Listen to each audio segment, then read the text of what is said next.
இது வந்து ஒரு டிவியோட பிக்சல்ஸுங்க. அட உண்மைதாங்க. இது மாதிரி பேட்சாக பாக்ஸாக நிறைய கொடுத்துருக்காங்க. இந்த டிவியோட உயரம் பார்த்தீங்க அப்படின்னா 6 அடி, அகலம் 10 அடிங்க. ஸோ இந்த டிவியை மாட்டுறதுக்கு நாங்கள் இங்கேருந்து பொள்ளாச்சி போயிருந்தோம். இந்த டிவியோட ரேட் எவ்வளோன்னு கேட்டிங்கன்னா 7 லட்ச ரூபாய்ங்க. இது அவ்வளோ ஒர்த்துங்க, அவ்வளோ கிளாரிட்டியாக இருந்துச்சு. இது 8Kல வீடியோ சப்போர்ட் ஆகும் இந்த டிவி. ஸோ சில ஃபுட்டேஜ் காட்டுறேன். ஸோ இதுக்காக நாங்கள் வந்து ஃப்ரேம் ரெடி பண்ணிட்டோம். இந்த ஃப்ரேமை கிரில் ஷாப்காரன்ட்ட சொல்லி ரெடி பண்ணியாச்சு. அவங்க இந்த டிவி மாட்டுறதுக்கு ஆல்ரெடி வயரிங் அசம்பிள் செட்டு எல்லாமே கொடுத்துருவாங்க பேக் பேனலோட. இதை நம்ம வந்து பேட்சாக அப்படி தனியாக மாட்டிடுவோம்.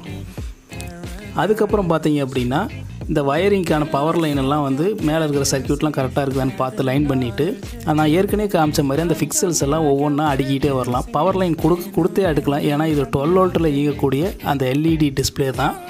ஸோ இப்படி பேட்சாக வந்து நாங்கள் செட் பண்ணி வச்சோம். இது எல்லாமே அந்த செல்ஸ் எல்லாம் பார்த்திங்கன்னா மேக்னெட்டிக் தான்.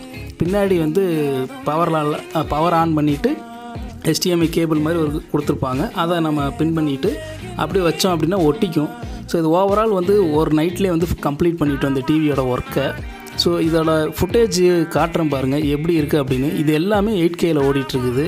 ஸோ பகல்லையும் பக்காவாக இருக்குதுங்க இந்த வீடியோவோட ரெசல்யூஷன். ஸோ பகலில் இருக்கிற ஃபுட்டேஜும் காட்டுறேன், எப்படி இருக்குங்கிறத பாருங்கள். இப்போ பார்க்குறது எல்லாமே நீங்கள் நைட் ஃபுட்டேஜ் தான் பார்க்குறீங்க. எனக்கே கண்ணு கூசிருச்சு, அந்தளவுக்கு வந்து இது கிளாரிட்டி. இப்போ பகலில் காட்டுறேன். இதோட டிஸ்டன்ஸ் பார்த்தீங்க அப்படின்னா ஒரு 2 மீட்டர் தள்ளி தான் வந்து பார்க்கணும். அதுக்கும் கிட்ட போனீங்க அப்படின்னா ப்ரொஜெக்டர் மாதிரி தான் அதோட பிக்சல்ஸ் எல்லாம் வந்து கண்ணுக்கு நல்லாவே தெரியும். ஒரு 2 மீட்டர் தள்ளி பார்த்தோம் அப்படின்னா சூப்பராகவே தெரியுதுங்க. அதோட குவாலிட்டி எனக்கு ரொம்பவே பிடிச்சிருந்துச்சி. உள்ளே எது கம்ப்ளைண்ட் அப்படி இருந்துச்சுன்னா இந்த மாதிரி தனித்தனியாகவே கலட்டி உள்ளே ஏதாவது ஃபால்ட் இருக்குதா அப்படின்னு பார்த்துக்கலாம். அதே மாதிரி டிவி ரிப்பேர் அப்படின்னா ஃபுல் டிஸ்பிளேவும் மாற்ற தேவையில்லை. அதில் இருக்கிற ஒவ்வொரு பேட்ச் மட்டும் அந்த செல்ஸ் மட்டும் பிக்சல்ஸ் மட்டும் எடுத்து தனியாகவே நம்ம ரீப்ளேஸ் பண்ணிக்கலாம். ஸோ இது ஃபுல்லாகவே வந்து மாற்றணும், மதர் போர்டு இதெல்லாம் தனித்தனியாக மாற்றணும் அப்படிங்கிற மாதிரி இது கிடையாது. டிஸ்பிளே வந்து ஃபுல்லாகவே மாற்றணும் தேவையில்லை. அதே போல் மதர் போர்டு கம்ப்ளைண்ட்னா மதர் போர்டு மட்டும் மாற்றிக்கலாம்.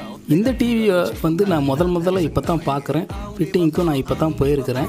இந்த டிவி நீங்கள் எங்கேயாவது பார்த்துருந்தீங்க அப்படின்னா கீழே கமெண்ட்ஸ் பண்ணுங்கள். அப்புறம் இந்த டிவி உங்களுக்கும் தேவைப்படுது அப்படின்னா நம்ம ஒரு டீட்டெயில்ஸ் கான்டாக்ட் லிஸ்ட்டு எல்லாமே கீழே டிஸ்கிரிப்ஷனில் தந்துடுறேன். அப்புறம் இதில் எந்த ஆடியோவும் வரலன்னு நினச்சிக்காதீங்க. நான் வந்து சாங்ஸு காப்பிரைட் ப்ராப்ளத்தினால எதுவும் போடலை. அப்புறம் இதில் நம்ம ஆப்பும் செட் பண்ணிக்கலாம். ஹோம் தியேட்டர் எது வேணாலும் போட்டுக்கலாம். சவுண்டு பார் அந்த மாதிரி. இதில் ப்ளூடூத்தும் இருக்குது. இது ஒரு ஆண்ட்ராய்டு டிவிங்க. நம்ம எப்பவும் நார்மலாக யூஸ் பண்ணுற டிவி மாதிரியே இதுலேயும் எல்லா யூடியூப்பு எல்லாமே வந்துடும். இந்த தகவல் உங்களுக்கு பயனுள்ளதாக இருக்கும் நான் நம்புகிறேன். பயனுள்ளதாக இருந்துச்சு அப்படின்னா இந்த வீடியோக்கு ஒரு லைக் பண்ணிடுங்க. மறக்காம நம்ம சேனலை சப்ஸ்கிரைப் பண்ணிடுங்க. வேறு ஒரு வீடியோவில் உங்களை சந்திக்கும் வரை உங்களிடமிருந்து விடைபெறுவது உங்கள் ராஜ்குமார். நன்றி, வணக்கம்.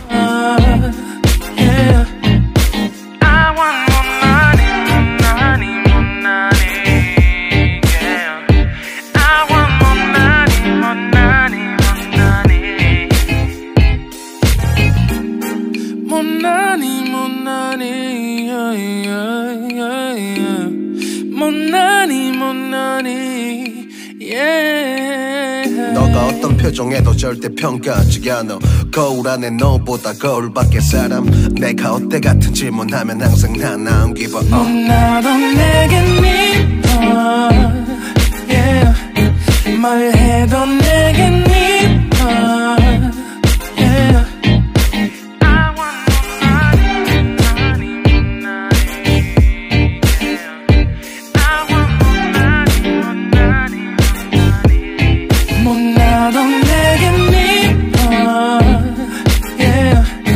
말해도